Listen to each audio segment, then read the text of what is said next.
Olá pessoal, tudo bem? Se você está aqui no canal assistindo esse meu vídeo depois da polêmica toda que gerou aquele meu vídeo de ontem, parabéns, você tem, digamos assim, inteligência emocional, você tem uma boa capacidade de interpretação e você também sabe que condescendência é para os fracos e que não é com condescendência que a gente chega a algum lugar. Se você está aqui nos comentários me xingando, dizendo que eu sou traidora, porque eu sirvo, né, para falar dos méritos do governo, mas quando eu aponto um ou outro quadro que eu considero fraco e tenho todo o direito de considerar, e isso é minha opinião, e se você é fiscal da minha opinião, eu sinto muito, você devia gastar o seu tempo livre com algo melhor.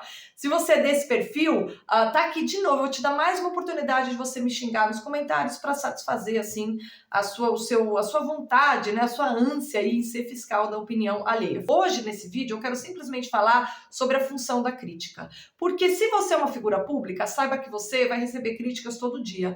Você pode receber críticas por sua pessoa, por sua conduta, por sua atitude, pela sua gestão, pelo que você fez e pelo que você não fez. Dessas críticas, você tem vários tipos. Algumas simplesmente estão mirando o seu cargo, podem ser pessoas que querem seu lugar. Outras simplesmente estão te alertando para o fato de que você não está sendo visto como um bom gestor, estão exprimindo uma sensação que é geral, que está na sociedade, né?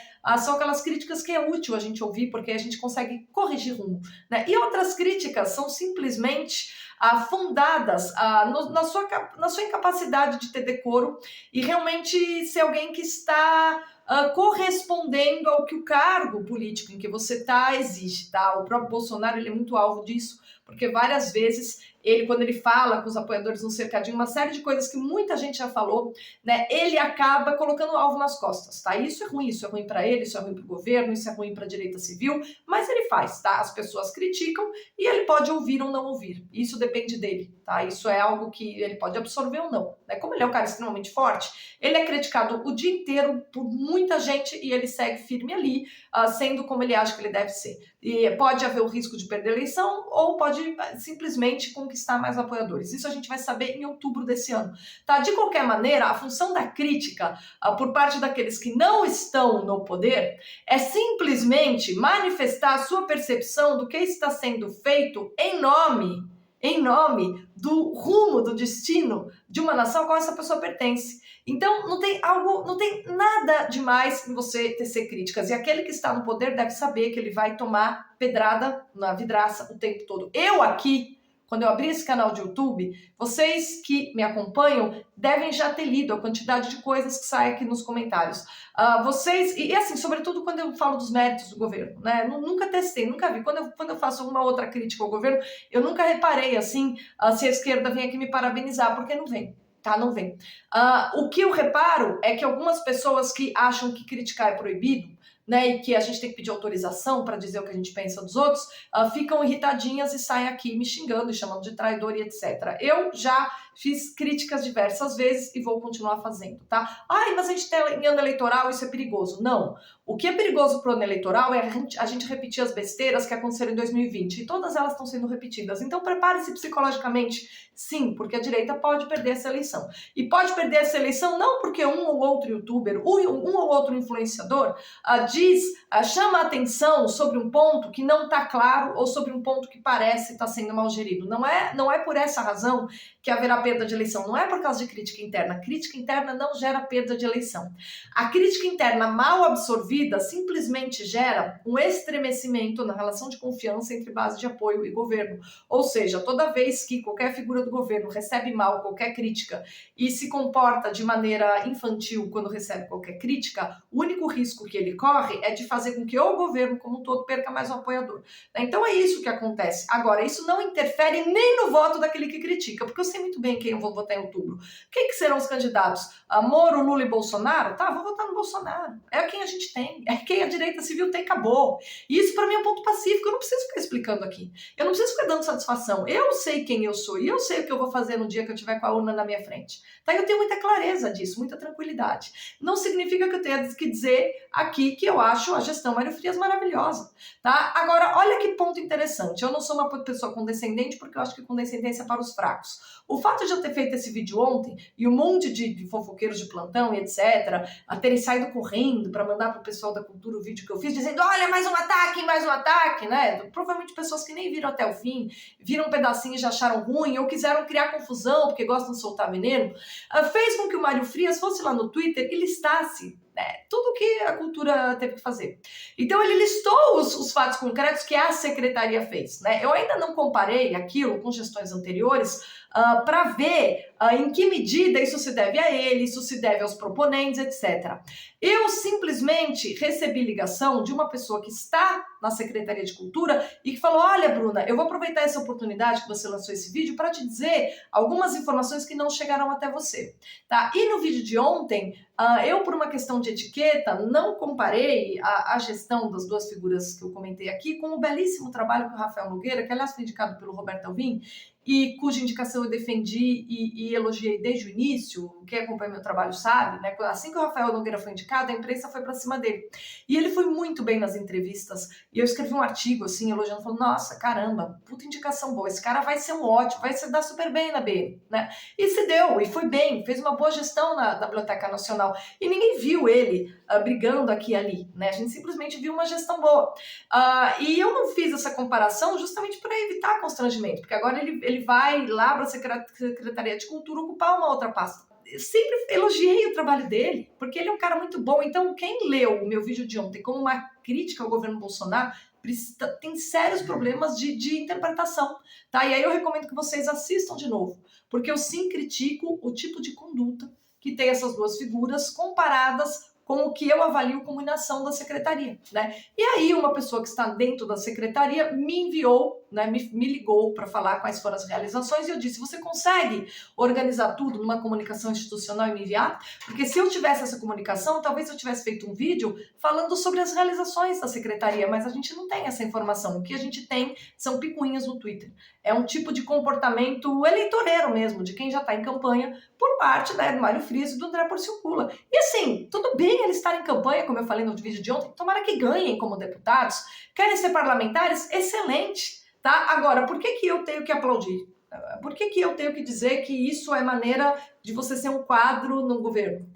Quando a função do parlamentar e a função do quadro, do ministro, do secretário, para mim, são algo completamente diferentes. Para mim, quem tem uma atitude impecável como ministro é o Tarcísio. Ele vai lá, faz, mostra, realiza, fala das coisas sempre de maneira propositiva. Quando ele aparece no Twitter é para falar das realizações. E aí, qual a impressão que toda a sociedade brasileira tem? Que o grande legado do governo Bolsonaro é a infraestrutura. Que os maiores avanços estão na infraestrutura. E quando a gente fala de infraestrutura, a gente fala de todos os setores, porque os ganhos incríveis que a gente teve, o meu colega, esse colega de Trezinho Serrão, ele dizia que no campo da infraestrutura, o governo fez 40 anos e 4, né? Não, 50 anos e 4, lembrando lá o mote do JK. E é muito bom essa tirada do Serrão, porque de fato é impressionante o que se fez pela infraestrutura. Isso melhorou a vida do pessoal do agronegócio, que são o carro-chefe da economia nacional. Então, quando você destrava a infraestrutura, você melhora todos os setores, você tem impacto na economia. E assim, é uma política de Estado que vai impactar o Brasil pelos próximos 50 anos. E todas as oportunidades que eu tive de falar isso, eu sempre falei. Né? E tanto que claramente já falei, nossa, que maravilha, o Tarcísio vai ser o candidato ao governo aqui em São Paulo. Nossa, que notícia maravilhosa, que excelente, porque ele é uma figura adorável, né? E ele é alguém que sabe o que é que um ministro tem que fazer e como que ele tem que comunicar as realizações. Tá? Ele podia ficar lacrando, mas não é o perfil. Tá? Ele é um cara realizador que mostra a realização. Então, antes de falar que eu não apoio o governo, que eu estou criticando o governo, por favor, vejam o tipo de coerência que eu tenho, vejam quem são as figuras que eu elogio porque eu considero adultas, profissionais e elogiáveis. Um deles é o Tarcísio.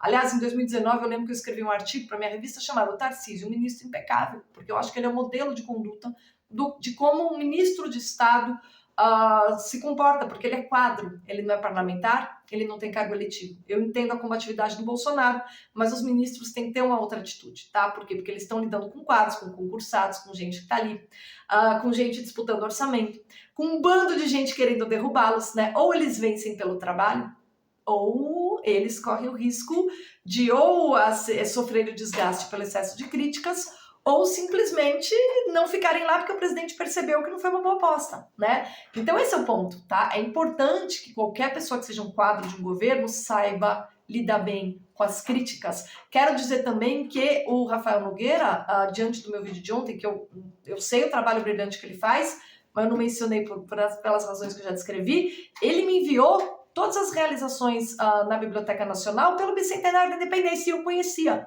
Né? Eu sabia que ele tinha feito, porque eu acompanho o trabalho dele, é muito bom.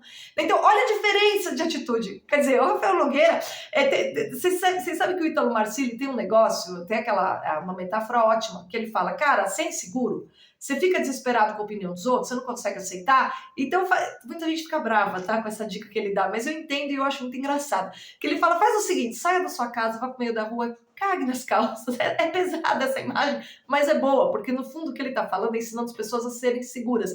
Cague nas calças, volte tranquilamente, cumprimente o porteiro como se nada tivesse acontecido, suba e tome um bom banho. O que ele quer dizer com isso para a pessoa que fez uma pergunta do tipo, eu me importo demais com a opinião dos outros, como fazer para não me importar? O que ele quer dizer é o seguinte, pelo amor de Deus, aprenda a ser uma pessoa minimamente segura, né? Saiba quem você é, independente de você ter merda nas suas calças, sabe? E isso que ele fala é algo bom. E eu acho que qualquer pessoa que vai para a política tem que ter feito isso antes da vida, tem que ter feito esse exercício aí que ele sugere. Porque senão a pessoa não vai aguentar tomar pancada, e tem que tomar mesmo, porque quando a gente é condescendente, a gente não ajuda, a gente não revela quais são as fraquezas do governo, e o risco é perder a eleição, tá? Eu não vou falar desse assunto hoje, porque eu sei que muita gente fica louca, mas se vocês começarem a sacar os ânimos, o fato de o eleitorado ser volúvel, o Bolsonaro tem muito apoio, tem, mas a oposição joga pesado, joga forte, a esquerda a gente sabe como é, eles são canalhas, então vai ser uma eleição difícil, tá? Não é uma eleição que, tá ganha, estamos ganhos, somos maravilhosos. Não é assim. Tem muita gente que tem uma antipatia profunda do governo Bolsonaro, não sabe quais são as realizações. As realizações nem sempre são bem comunicadas, a não ser no campo da infraestrutura, do agro, que a Tereza Cristina também tem uma comunicação institucional maravilhosa, perfeita. Ninguém nunca fala dela, né? Porque a gente sabe o que está acontecendo. Nunca tem o que falar, né? Mas em outros campos a coisa não é tão boa assim, tá? Então, assim, condescendência é para os fracos. E a condescendência não ajuda ninguém. Não é você sendo condescendente com as suas fraquezas que você vai se tornar uma personalidade forte. Não é você se ofendendo com o fato de algumas pessoas te dirigirem críticas que você vai ser capaz de mostrar que você é realizador. Ao contrário, você absorve e você fala, olha, não, você está enganado, eu fiz isso aqui. Isso é uma atitude decente, isso é uma atitude correta.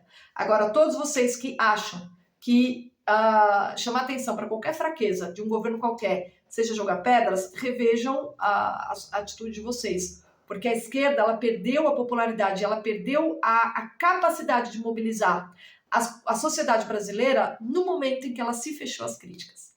O Lula fez isso e tomou uma pancada muito forte. Na época do governo Dilma, a esquerda não admitia crítica interna. E a gente viu o que sobrou deles, um bando de burros. Né? Eu não vou permitir que a direita civil brasileira se reduza a um bando de idiotas. E tenho certeza que colegas meus que vão sobreviver a um governo, governos são transitórios, a gente não está aqui para puxar o saco de ninguém.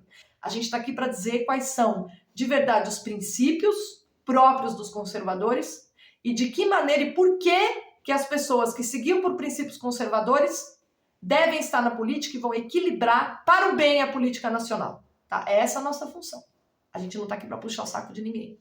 Então, o serviço que a gente presta, em primeiro lugar, tem a ver com as nossas convicções e com os nossos compromissos morais conosco. Tá? Então, eu queria deixar isso muito claro. E muito obrigada a vocês que compreenderam, que não levaram mal. Agradeço aqui ao quadro, né, ao Felipe Pedri, que vai estar hoje no canal do Figueiredo, que me ligou para falar das realizações da Secretaria da Cultura, dizendo, não, Bruna, veja por esse lado, a gente demorou um pouco sim, mas a gente pegou no tranco, a gente está fazendo isso aqui agora e as coisas vão sair, tá? Então agradeço a ele que teve esse profissionalismo, espero que ele também se candidate a deputado federal pelo Rio Grande do Sul, se eu fosse gaúcha eu votaria nele, porque ele é profissional, ele está preparado para estar na política, né? E queria dizer para vocês todos, não se enganem pelo apoio cego, o apoio cego não ajuda ninguém, porque a condescendência é para os fracos. E você, quando é condescendente com alguém, você simplesmente faz com que a pessoa afunde.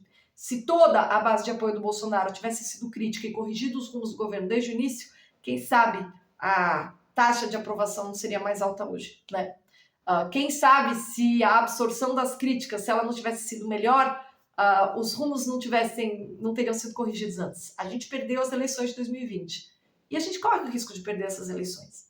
Então, vamos absorver as críticas e corrigir os rumos em tempo. Quem sabe? O vídeo de hoje era esse. Obrigada pela companhia e até a próxima.